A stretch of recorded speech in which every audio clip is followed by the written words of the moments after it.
resultados concretos. Juez de la Corte Constitucional José Luis Terán postergó para el miércoles 27 de agosto la audiencia pública del trámite de las demandas. Como lo estamos revisando aquí, la Corte le vuelve a pegar una nueva cachetada al gobierno, al señor Noboa, difiriendo un poco más tarde lo que es la última apelación que tienen para poder presentar los alegatos de cargo y descargo en relación al análisis de las leyes que están en trámite para ver si siguen o definitivamente son vetadas del gobierno nacional. Y no solamente se quedan con esto, pues también le dicen que no van a hacer lo que le venga en gana, pues el gobierno quiere presionarlos llevándolos de forma presencial, cuando ellos ya habían dictaminado que sea esto de forma telemática. Aquí tu amigo Jorge Bonilla en este espacio Notiface Express por Radio Face Ecuador para contarte cómo la Corte se sigue amarrando los pantalones y no se deja someter, poniéndole un freno al señor presidente Daniel Noboa. Por favor, es importantísimo que nos dejes ese like. No te cuesta nada, al igual de suscribirte, dejar ese comentario y pasemos a ver el video. Lo que hizo la Corte Constitucional que molestó tanto al gobierno es que la Corte Constitucional, entre sus facultades, tiene controlar la constitucionalidad de las leyes, de los reglamentos, de las resoluciones, de los actos administrativos con efecto general.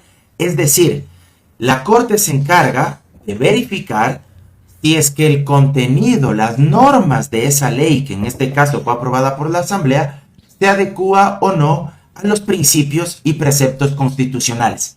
Si es que esos artículos de esa ley que ha sido denunciada e impugnada como inconstitucional, vulnera o no los derechos de los ciudadanos, si se adecúa o no a los convenios e instrumentos internacionales en materia de derechos humanos, y si es que cumple también con los estándares y los preceptos jurisprudenciales de la propia Corte Constitucional y de la Corte Interamericana de Derechos Humanos. Ahora, la gente me dirá, pero Mauro, si es que eso hace la Corte, ¿cómo es posible que 9 personas que no fueron elegidas mediante voto popular, que eso es lo que dicen desde el gobierno, ejerzan este control constitucional y puedan suspender o, de ser el caso mediante sentencia, expulsar del ordenamiento jurídico las normas que han sido denunciadas como inconstitucionales? La razón es muy simple. Todo país democrático se encarga de tener en su institucionalidad un órgano que verifique, que precautele que la Constitución no ha sido vulnerada. Es decir, los jueces y juezas de la Corte Constitucional se convierten en una especie de máximos guardianes de la Constitución.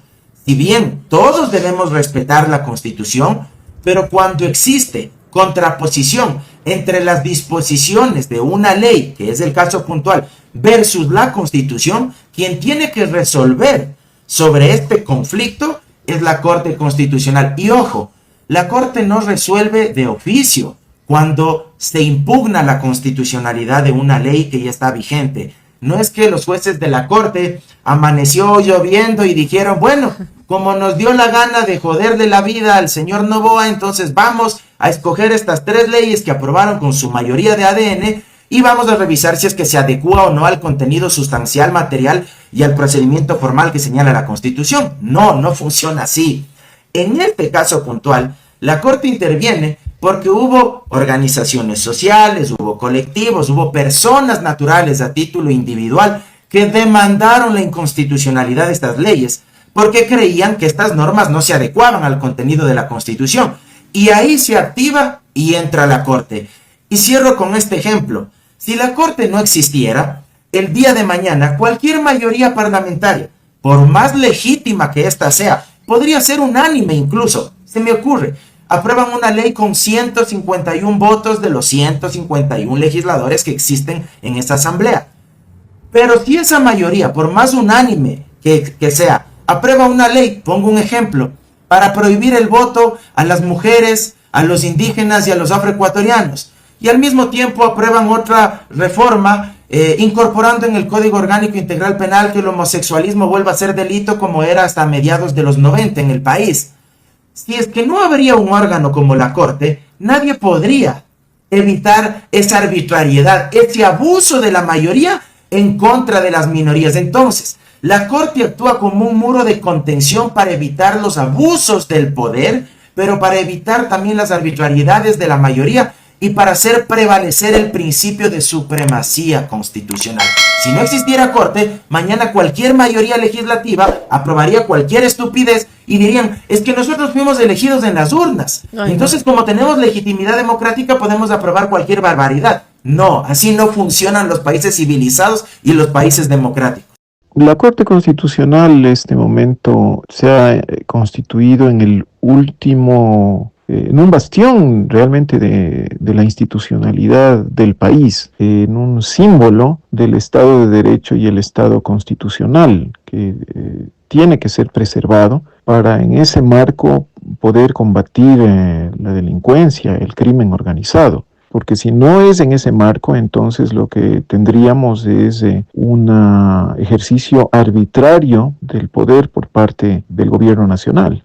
No se configura propiamente un delito en tanto la marcha se realice de forma pacífica, pero ciertamente es un acto político hostil a las instituciones constitucionales, democráticas, que ha sido rechazado, ¿no?, por la mayoría de la opinión pública, de los profesionales del derecho, de las organizaciones y movimientos sociales. Importante acá, la primera gran, quizás la primera gran pelea que va a tener Daniel Noboa con respecto al envío de estas preguntas con la Corte Constitucional es que la pregunta del Consejo de Participación Ciudadana y la pregunta del sometimiento de los jueces de la Corte Constitucional al control político no son preguntas de enmienda, es decir, no son preguntas de retoque, de maquillaje, son preguntas de cambios estructurales. Por lo tanto, esas no pueden pasar por la vía de enmienda, tendrían, y creo que ese va a ser el pronunciamiento de la Corte Constitucional, tendrían que hacerse a la forma de reforma parcial,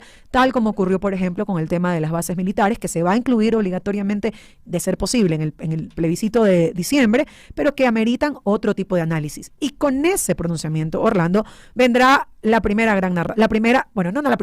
van a continuar con la narrativa de que la Corte Constitucional es el límite, de que la Corte Constitucional es el freno, que por culpa de la Corte Constitucional ahora no se puede hacer nada. Entonces lo que simplemente va haciendo el gobierno de Daniel Noboa es reemplazar al enemigo que de acuerdo a la narrativa y al tiempo de su comunicación política le sirve. Porque primero el problema era la Asamblea. Cuando ya la Asamblea no es el problema, entonces el problema son las leyes. Cuando las leyes ya no son el problema, entonces la Corte Constitucional es el problema. Y luego te va a decir, no, es que realmente, es que nunca me di cuenta, pero es que el problema siempre fue la Constitución. Y acá es cuando es necesario que la ciudadanía también haga un cuestionamiento, y esto sobre todo los electores de Daniel Noboa que votaron, sea porque confiaban en él o sea porque votaron visceralmente y racionalmente en una postura anti, que no es una postura democrática definitivamente. ¿Qué te ofreció Daniel Noboa en esta campaña?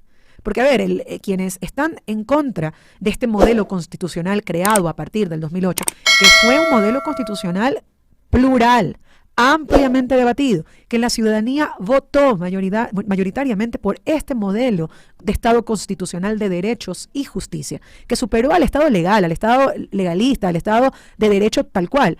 Entonces, ¿qué te ofreció? Porque si la propuesta es esta constitución chavista del socialismo del siglo XXI, elaborada por correístas, la que no funciona, entonces, ¿por qué razón ahora estás como en una suerte de parches, porque no logras concretar y no logras decirle a la gente, o no le quieres decir a la gente en realidad, que cuando te quieras llevar la Constitución del año 2008, no solamente se van a ir pues las leyes pro delincuentes, que solamente están en un artículo, ¿ok? Que dicen que son leyes pro delincuentes, ¿no? Pero luego están todos los derechos que nacen en esa Constitución. Son el derecho al trabajo, el derecho a la salud, el derecho a la educación gratuita hasta tercer nivel, el tema de la seguridad social, por ejemplo, el tema del derechos al buen vivir, los derechos a la naturaleza. Porque entonces en el debate, que no va a poder ser una pieza comunicacional de TikTok, donde no hablas y solamente sacas sketch, vas a tener que sentarte a decirle a la gente que lo que le vas a quitar son esos derechos. Entonces, como no te sirve comunicacional y políticamente eso, porque no te da réditos, lo que te sirve en este momento para apaciguar la pobre gestión que estás haciendo y el posible reclamo ciudadano ante las demandas de los problemas no resueltos, es que la gente permanezca en un debate vacío, porque sigue siendo una oferta vacía, sin resultados concretos. Después de la Corte Constitucional, José Luis Terán postergó para el miércoles 27 de agosto la audiencia pública del trámite de las demandas de inconstitucionalidad contra la Ley de Integridad Pública, la cual inicialmente estaba prevista para este lunes 18.